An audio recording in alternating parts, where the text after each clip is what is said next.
everyone, my name is Rachel, and in this video, I'm going to be talking all about rabbit proofing. To stay up to date with my latest rabbit care videos, or if you just want to see a cute bunny, make sure to like this video, hit the subscribe button down below, and turn on your notification bell so you don't miss an upload. I envisioned this video being two parts. The first part, I'm just going to give you general tips about bunny proofing and just kind of get you in the mindset of how to properly bunny proof. And in the second part of this video, I'm going to tell you how to specifically bunny proof certain items so they don't get destroyed. My first tip for you is to kind of just remember that everything in the area that the bunny has access to could be chewed by them.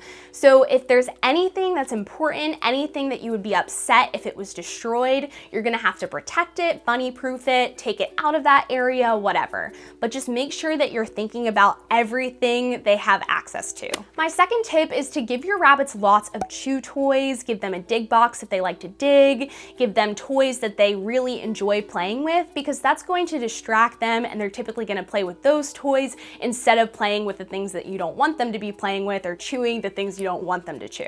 Also, you can even use toys, for example, a phone book or something like that, to actually block something off. Say your bunny likes chewing a corner. We'll kind of get into this later, but you could use a phone book to cover that corner so your bunny has a toy there instead of, well, the wall that you don't want them chewing. Next, you don't have to let your bunny have access to the entire house. While free roaming is wonderful, you don't have to give them access to everything, and sometimes it's a good idea to limit their space, just because that way they can get into less trouble. Now, that doesn't mean to coop them up in a cage all day by any means, but what I'm saying is having access to a whole room or multiple rooms is fine, but having access to an entire house, it's gonna be a lot more difficult to bunny proof everything. But if you're willing to take on the challenge, more power to you. If you do need to block off areas, you can use things like baby gates, X pens, NIC grids. There's lots of options. You do want to make sure though that whatever you use to block it off, make sure it's at least 3 feet high, because bunnies can jump really high. Some bunnies can even jump over 3 feet, but I think 3 feet is definitely a good place to start. You can also use repellents to stop your bunny from chewing something that you really don't want them to chew. For example, spraying a little bit of perfume on something, or spraying it on a paper towel and then rubbing the perfume on something can help deter the rabbit from wanting to chew it. I actually saw that on binkybunny.com, and the person who was talking about it said that their vet actually recommended that. Although you do want to make sure that you don't put too much perfume where you're going to make your bunny sick and you spray it everywhere, because that's not good. No one wants to be smelling perfume all day. Just a little dab of it is enough. Some people have used ivory soap and just taken the soap and rubbed it on things that they don't want chewed and have had a lot of success with it. I have personally not used that because my bunnies aren't really into chewing furniture, but that's also another option that you could use. For an immediate temporary deterrent, having something like a spray bottle on hand for if your bunny goes into a certain area that they're not supposed to and you're scared, you could spray them, and that's an immediate temporary deterrent. However, of course, it's not going to be a permanent deterrent. Also, just another tip, keep your closets closed, because rabbits can just get into so much trouble in closets. I know my bunnies have.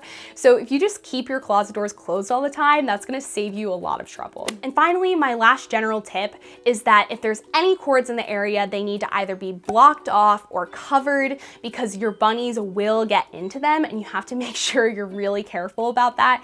Even if you're just getting a cord out temporarily to charge something, bunnies are really silent a lot of times when they go to hop around. That's something I've noticed with my bunnies. I don't even know they're there, and then it could be too late. So just make sure that you always cover cords no matter what. Okay, so time to get into the actual bunny proofing. First, let's talk about how to get your rabbit to stop chewing carpet, because that's something that's really hard. What are you supposed to just rip up your carpet? No, obviously, and it can be really annoying. My bunny Milo has done that, and like, I hate it, so I totally understand.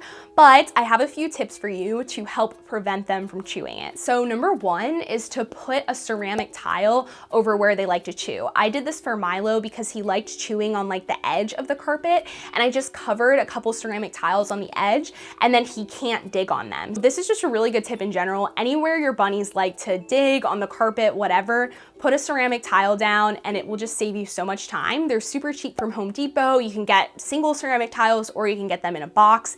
The box is probably way more than you need, but they're really cheap and it's easy to just pick them up and put them away if someone's coming over, but it will definitely save your carpets. You can also get an area rug, a plastic mat, a rag rug. There's so many options to cover the carpet that you don't want to get destroyed. Another idea, you could use a towel or a blanket to cover the carpet and where they like to chew. Sorry, I know I'm making a funny face, but I wanted to let you know that you could also use a drop cloth from the paint section, or you could use a tarp, whatever works best for you. Obviously, that's gonna be temporary, and you might wanna put some ceramic tiles around that blanket just because they can dig up the blanket, but that's also another way that you can cover the carpet. Milo actually has went through the blanket to try to pull up the carpet, so just pay attention. If your bunny's doing that, you're probably gonna wanna use the ceramic tile method over the blanket. Also, if it's just a small area, you can actually use a fleece pad. You can get them from 3 Girls Stitching. They are a little bit expensive, but they're really high quality and really nice. So if you just wanna put it maybe in your cage area or something, say your enclosure is on carpet, you could get those fleece pads to just cover the carpet there, and that will be really nice as just flooring for your rabbit. Now, let's talk about how to get your rabbit to stop chewing cords. I know this is a bad one because a lot of rabbits have gotten seriously injured by chewing cords, because if they chewed a cord that's maybe plugged in, they could burn their mouth and stop eating. Definitely don't look over open cords because rabbits love to chew them. I swear it's like a toy to them or something, but yeah, just make sure you cover those cords. But let's talk about how to do that. You can use split cable tubes, or you can use critter cord protectors they sell, which actually taste bitter if the rabbit bites them, but you can use those to cover the cords, and then they'd have to chew that instead of the cord. A lot of people use them. The split cable tubes you can get at Home Depot or on Amazon. I'll make sure to link some down below so you know what I'm talking about, but a lot of people use them in the bunny community, and that's what I would recommend to use to cover the cords. However, if you have a lot of cords, it can be really annoying. Like say you have a whole charging station and you have a ton of cords, you don't want to go through and put a split cable tube on each one of them. Just use NIC grids to block it off. That's super easy, and you can customize it to the exact size you need. That's what I do in my room at college, and I just block off the cords. Heidi can't get to them, and then I don't have to cover each cord, which would take a long time. You could also use an X pen to cover cords if you don't have NIC grids. However, X pens can sometimes be big, but it depends on the area. It might work for you. If you know a little bit about carpentry, you can hide some cords under there. I don't really know that much about it, but I have seen it done, and I know that it's possible. Also, floor cord protectors are great options. You can get them on Amazon, and they just will cover like a big thing of cords. Say you have your Wi-Fi router cords or something like that. You can put all the cords in a floor cord protector, and it's not as obvious, and it will keep the bunny from chewing it. You can also use electrical conduits to help protect cords. You can even attach these to walls to keep the cord out of reach, and they can look really discreet. Another thing you can buy is a cable management kit. They sell these on Amazon, and they'll basically give you everything you need to cover your cords. Now let's talk about how to cover those baseboards. Some bunnies are baseboard chewers, which I know can be really annoying and expensive to fix. So let's talk about how to avoid having to pay that cost. First, you could block off with NIC grids. It might be a little bit of an eyesore, I know, but blocking them off with NIC grids is a great way to just keep your bunnies from going after them. However, you might want to make sure that there's a little bit of space in between the baseboard and the NIC grid, because if they're right up against it, your bunny might be able to go through the NIC grid and chew the baseboard. You can also use planks of wood to cover the baseboards. I know some people have used furring strips. You can get them at Home Depot, and you can nail them to the baseboards, and then your bunnies will chew the furring strips instead of the baseboards. Another thing I saw online is you can use a flexible cat scratcher. They sell these on Amazon as well, and you can cover the baseboards that they like to chew with these cat scratchers, and they're safe for rabbits if they try to chew on them, but then they won't get through to the baseboards. I also think this just looks a little nicer because it's a little more natural, so that's definitely a really great option. These also can be attached using command strips, so if you're not handy like me, I would opt for this. You do want to make sure that the cat scratcher though is thick enough that your rabbit won't be able to chew through it. Another thing some people might not think about is to just rearrange your furniture. Block off baseboards with your furniture. If you can rearrange it and keep your bunny from going a certain place because you have furniture there, that's a great option too. You can also use bitter apple spray to spray your baseboards. However, you're gonna have to frequently respray it just so it continues to smell like bitter apple. And I have heard that some bunnies like the taste of bitter apple, so you might wanna test that out and see if they actually like it first, because if they like it, then obviously it's gonna do the exact opposite of what you want it to do. But some people have had a lot of success with it, so it's kind of mixed. You can also use mini garden fencing and attach it to the wall where they like to chew the baseboards. The next thing I want to talk about are houseplants. So houseplants, a lot of them are toxic to bunnies, and some people might not think of these at first as something that you need to bunny proof, but it is really important that your bunny doesn't have access to houseplants because a ton of them are actually toxic. Basically, the main thing here is to just try to keep the houseplants out of reach if you can. That's the easiest way to bunny proof them. If you don't have counter space, you could use the macrame hangers that hang pots up, and that way you don't take up counter space, but also your bunny doesn't have access to the plant. And they're also really cute.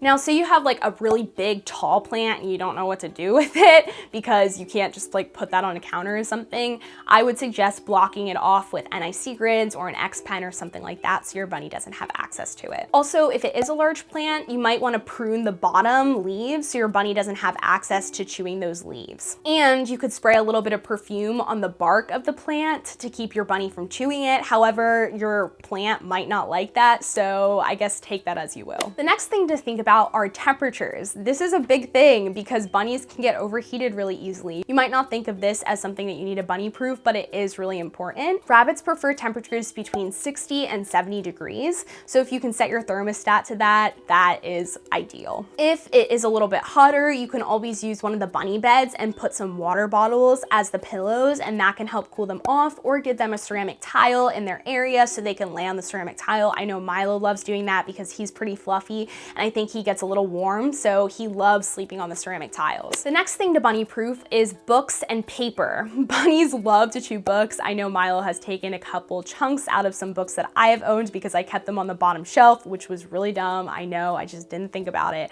Don't be like me, don't keep books on the bottom shelf, or if you do, make sure to block them off with NIC grids or whatever, just to make sure they don't have access to them. Also, if you don't have a bookcase yet, I would suggest looking into getting an enclosed bookcase. That way you don't even have to worry about it and it'll look a lot nicer. The next thing to bunny proof are fans and heaters. Fans, they could actually cut themselves with the blades of the fan, or heaters, they could burn themselves. So make sure you're really paying attention to these things. Block them off if you have to have them in that room. Just make sure your rabbit does not have access to them because it is a recipe for disaster. The next thing to bunny proof are cleaning supplies or other dangerous objects. If they're in a cabinet, you could always put a baby lock on the cabinet. If your rabbit has access to it or can get it open, a baby lock is a good option. Also, if you do have to clean an area that a rabbit has access to, I suggest using a mixture between vinegar and water, a 1-to-1 spray that will actually neutralize rabbit pee, as well as just be a safe cleaner overall so your rabbit does not get hurt by all the chemicals that are in some of the household cleaners we have today. The next thing to bunny proof are walls.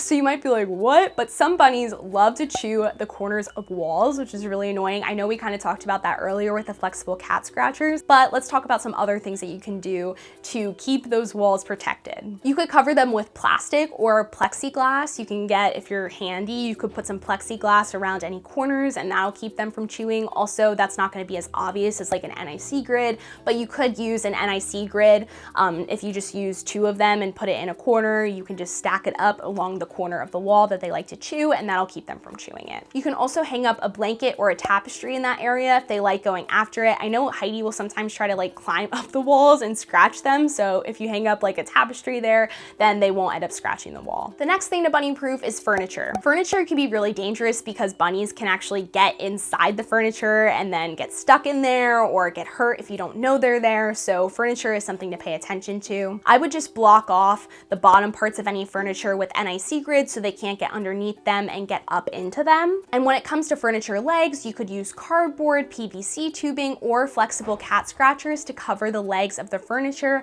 That way they won't chew them. Also, another option that we kind of mentioned earlier is bitter apple spray. You could use that frequently if you needed to, but like we mentioned before, make sure your bunny does not like the bitter apple spray and make sure you're okay with having to spray it often because it will wear off. Also, you could use 2x4s to cover the bottoms of furniture, and that way they can't get underneath that if you prefer that look to NIC grids. Another thing to bunny proof is food. Use covered wastebaskets so your bunnies can't get in your wastebaskets and eat any toxic foods, or toxic to them, I guess not toxic to you, but make sure they can't get in your wastebaskets. That's definitely a big one. Also, if you smoke, probably not a good idea anyways to have a rabbit because their respiratory systems are so sensitive, but ashtrays must be kept out of a rabbit's reach. The next thing to bunny proof are fireplaces. So make sure your bunny does not have access to any open flames, and make sure you use screen and glass doors on your fireplace just to make sure and just have an extra layer of protection.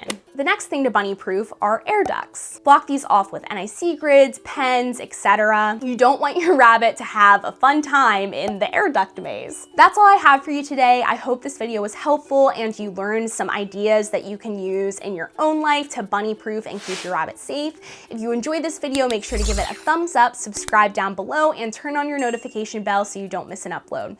Anyways, thank you so much for watching, and I hope you have a wonderful day. Bye, everyone.